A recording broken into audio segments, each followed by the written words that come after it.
Welcome everyone, join us today as we delve into the life and legacy of Wayne Fontana, the charismatic frontman of the Mindbenders who rose to fame with unforgettable hits like Game of Love and Pamela Pamela. So let's dive in. Wayne Fontana, born Glyn Jeffrey Ellis on the 28th of October 1945 in Manchester, England. He was zodiac sign Scorpio. Wayne was born in Levenshulme, Manchester, to Mildred and Richard Ellis.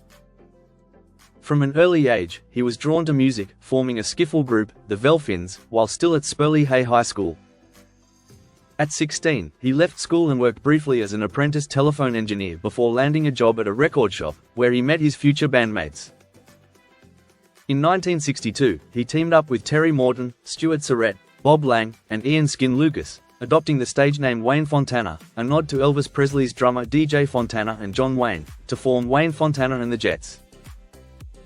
Wayne Fontana and the Jets became a staple of the Manchester music scene in 1961-62, building a strong fanbase, especially among young women. Their setlist included hits from the top 20 and Merseybeat standards, along with fresh adaptations of songs by American girl groups like the Marvelettes and the Dixie Cups, drawing a lively response.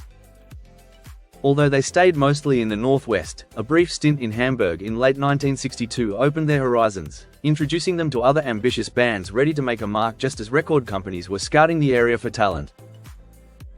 However, things took a surprising turn when only Wayne and bassist Bob Lang showed up for a critical audition on May 4, 1963, at Manchester's Oasis Club.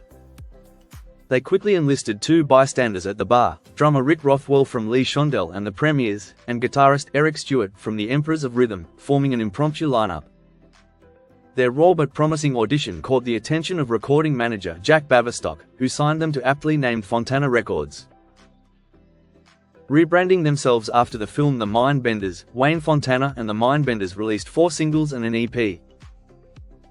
Their debut single, Hello Josephine, a cover of Fats Domino's My Girl Josephine, reached number 46 on the UK chart in June 1963. However, follow-up singles, For You, and Little Darling, failed to gain much traction, despite strong B-sides like Roadrunner, Love Potion No. 9, Come Dance With Me, and Duke of Earl. The band struck gold with their 5th single, a Curtis Mayfield song originally for Major Lance, which climbed into the top 5 and propelled Wayne Fontana and the Mindbenders into the Scream circuit. During one memorable night in Birmingham, enthusiastic fans, fresh from seeing them on television, stripped the band's van of wing mirrors, wipers, and door handles. The group had just performed at the New Musical Express Poll Winners concert at Wembley's Empire Pool, sharing the stage with the biggest British pop stars. An EP titled after the hit song reached number 7, while their debut album climbed to number 18, a feat achieved by recording the entire LP in just one day amid a packed schedule, including their first major British tour alongside Brenda Lee. Back in the singles chart, they continued their rise with Clint Ballard's The Game of Love. Featuring backing vocals from a member of the Spinners and a standout guitar solo by Eric Stewart on a Les Paul borrowed from Jimmy Page, the track reached number 2 in the UK and number 1 in the US. Remarkably, this was both the Mindbenders' first release in the States and one of the initial releases on the US Fontana label. The band set off for America right away, but they faced issues from the start. Visa troubles led to a few cancelled shows, and immigration officials even demanded evidence from Billboard and Cashbox to confirm the band's US popularity.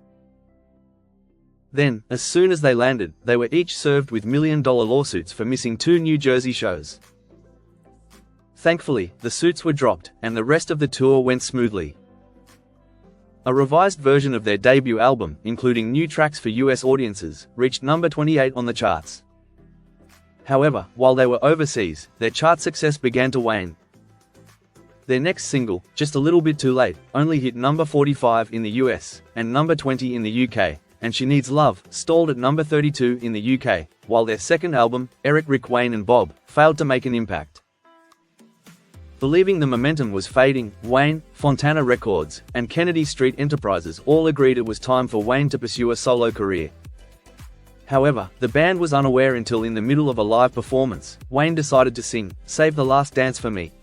Frustrated by the band's grumbling about slow songs, he walked off stage, telling guitarist Eric Stewart, It's all yours. Interestingly, this wasn't the first time the band played without Wayne. In March, during a demanding 21-show UK tour with Herman's Hermits, Wayne had to rest due to exhaustion, leaving Stewart to finish the set as lead vocalist. The audience's positive response convinced the band to continue as a trio, just as their management had planned. Overnight, Wayne Fontana became a solo artist, and the Mindbenders re-emerged as a promising three-piece group, going on to sing hit song, Groovy Kind of Love, before disbanding later in 1968. Under contract with Fontana Records, Wayne continued his solo career, supported by a band called The Opposition, which was sometimes billed as the Mindbenders or simply the Wayne Fontana Band. Despite his efforts to find chart success, including recording songs by outside writers while contributing his own compositions as B-sides, the results were limited.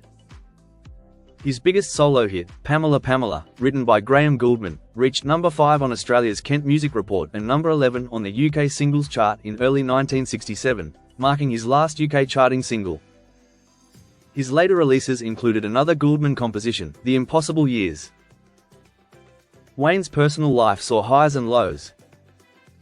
He married Suzanne Davis, with whom he had a daughter and 2 sons, though the marriage ultimately ended in divorce. A career highlight came in 1970 when he became one of the first performers at the Glastonbury Festival. He continued to record, touring in Spain and the US, even performing on cruise liners before returning to England, where he signed a new recording contract. In 1973, Fontana tried to relaunch his career with another Gouldman song, Together, backed by an original track, One Man Woman, co-produced with ex-bandmate Eric Stewart. However, the single didn't chart, and a drinking problem took its toll. His final single, The Last Bus Home, was released by Polydor in 1976, after which he stepped back from music to address his alcoholism. After contemplating retirement, Wayne took on occasional weekend performances with a small backing group. However, a turning point arrived when Manchester media personality Mike Sweeney persuaded him to join his band the Thunderbirds, formerly the Salford Jets, as their lead vocalist. The partnership was a success, eventually rebranding as Wayne Fontana and the Mindbenders, as they joined the sounds of the 60s revival circuit. Fontana's hit, The Game of Love, found new life on the Good Morning Vietnam soundtrack, allowing him to tour once again, earning more than he had in the original heyday of 1965. In 2005, Wayne narrowly avoided bankruptcy but was subsequently arrested after an incident involving bailiffs at his home in Glossop, Derbyshire. During a confrontation, he doused a bailiff's car with petrol and set it on fire while the bailiff was still inside. Wayne was taken into custody on May 25, 2007, and later appeared in Derby Crown Court in a Lady Justice costume, complete with a sword, scales, crown, cape, and dark glasses, making the statement, "Justice is blind," also dismissing his legal team. On November 10, 2007, facing a possible 14 years, he was sentenced to 11 months for the arson incident but was released, having already served the equivalent time in custody under the Mental Health Act. In March 2011, Wayne was arrested at the Palace Theatre in Manchester after missing a court appearance in Wakefield over an unpaid speeding ticket. Despite these setbacks, Wayne continued performing, notably in the solid Silver 60s shows. Sadly, on August 6, 2020, Wayne Fontana passed away from cancer at Stepping Hill Hospital in Stockport at the age of 74, with his longtime partner by his side. And there you have it. Wayne Fontana's life was one of passion, resilience, and memorable music that left an indelible mark on pop history. As we remember his journey, we celebrate the legacy he left behind. A voice and style that helped define an era and inspired generations of music lovers. Thanks for watching. Don't forget to like and subscribe for more videos on your favorite icons. Take care and bye for now.